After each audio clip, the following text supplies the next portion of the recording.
Israeli হামলা থেকে নিজেকে রক্ষায় কতটা সক্ষম ইরানের হামলার মূল্য চোকানোর অঙ্গীকার করেছে ইসরায়েল।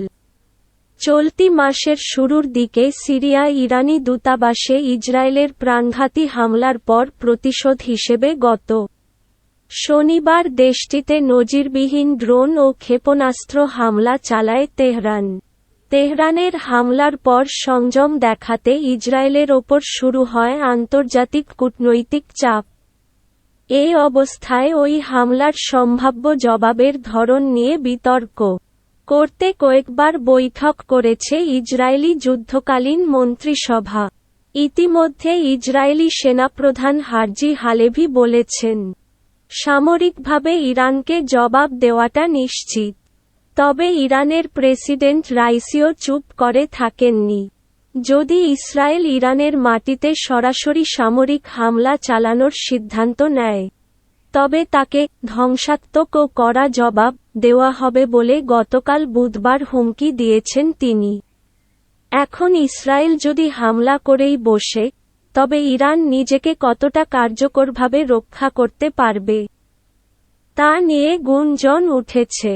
স্থানীয় অস্ত্রশস্ত্রের ওপর নির্ভরতা কয়েক দশক ধরে ইরান অর্থনৈতিকভাবে ক্রমবর্ধমান হারে স্থানীয় সক্ষমতার ওপর জোর দিয়ে আসছে। দেশটির সামরিক খাতেও দেখা যাচ্ছে একই রকমের পদক্ষেপ নিতে। নিজস্ব সক্ষমতায় নির্ভরশীলতার মনোভাবের এক বড় অংশের পেছনে রয়েছে প্রতিবেশী ইরাকের সঙ্গে ইরানের ৮ বছর ধরে চলা যুদ্ধের ঘটনাটি। ইরাকের সাবেক স্বৈরশাসক সাদ্দাম হোসেনের শাসনামলে ১৯৮০ সালে ইরানে হামলা চালায় বাগদাদ।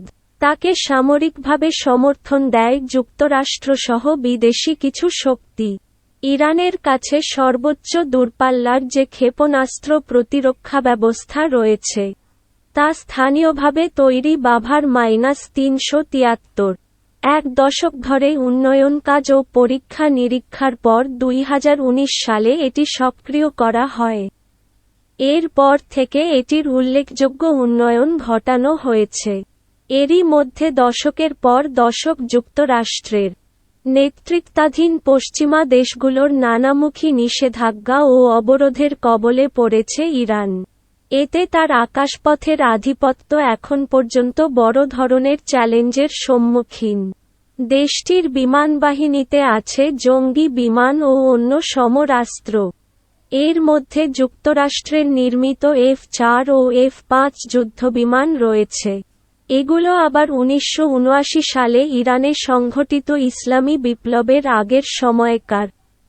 ইসলামী বিপ্লবে উৎখাত হন পশ্চিমা সমর্থিত শাহ মোহাম্মদ রেজা পাহলভি।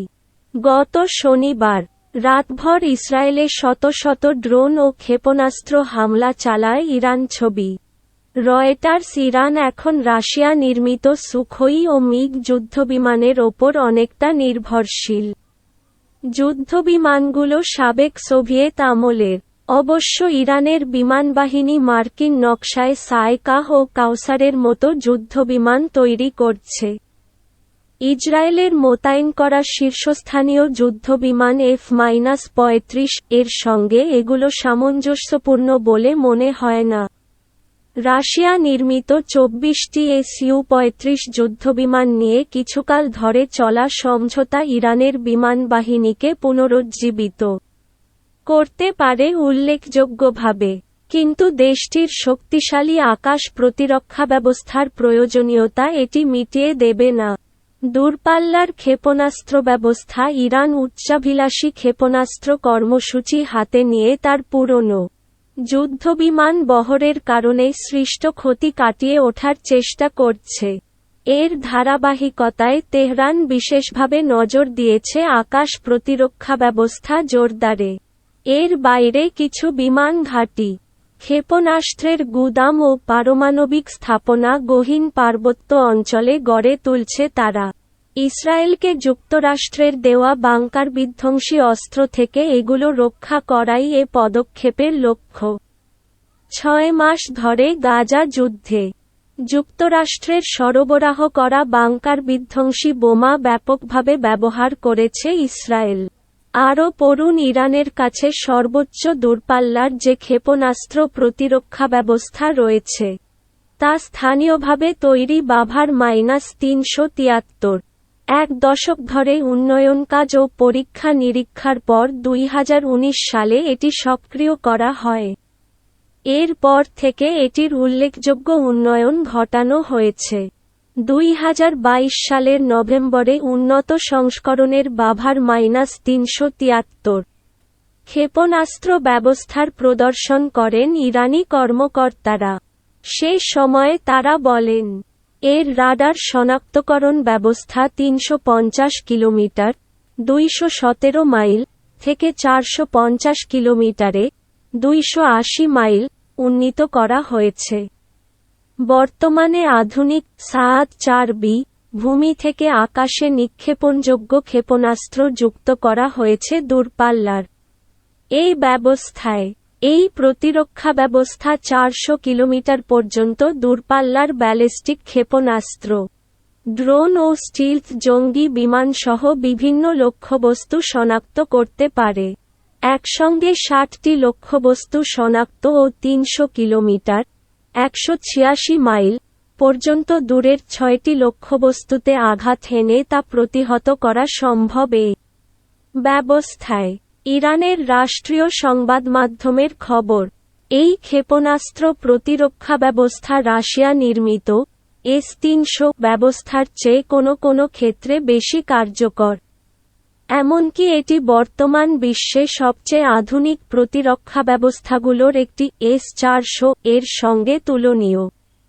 ইরানের সামরিক মহড়ার বাইরে কোনো যুদ্ধক্ষেত্রে দা বাভার -373 এর ব্যবহার হতে দেখা যায়নি। তবে এটিকে বিশ্বের সবচেয়ে নিবিড় আকাশ প্রতিরক্ষা নেটওয়ার্কের একটি উপাদান হিসেবে উল্লেখ করেছেন সমর বিশেষজ্ঞরা। এছাড়া রাশিয়ার সরবরাহ করা টর ক্ষেপণাস্ত্র প্রতিরক্ষা ব্যবস্থা বাইরে ইরান S-300 ব্যবস্থা ব্যবহার করে। 2016 সালে 6 বিশ্বশক্তির সঙ্গে ইরানের করা পারমাণবিক চুক্তি কার্যকর হওয়ার পর S-300 ব্যবস্থা গ্রহণ করে তেহরান। S-300 প্রতিরক্ষা ব্যবস্থা প্রথম ব্যবহার করা হয় সাবেক সোভিয়েত আমলে 1970 এর দশকের শেষ ভাগে। 150 কিলোমিটারের (93 মাইল) মধ্যে থাকা যুদ্ধবিমান, ড্রোন, ধেয়ে আসা ক্রুজ ও ব্যালিস্টিক ক্ষেপণাস্ত্র ভূপাতিত করার উপযোগী করে এটির নকশা করা হয়েছে। সেখানে টর স্বল্প থেকে মধ্যম পাল্লার প্রতিরক্ষা ব্যবস্থা, ক্ষেপণাস্ত্র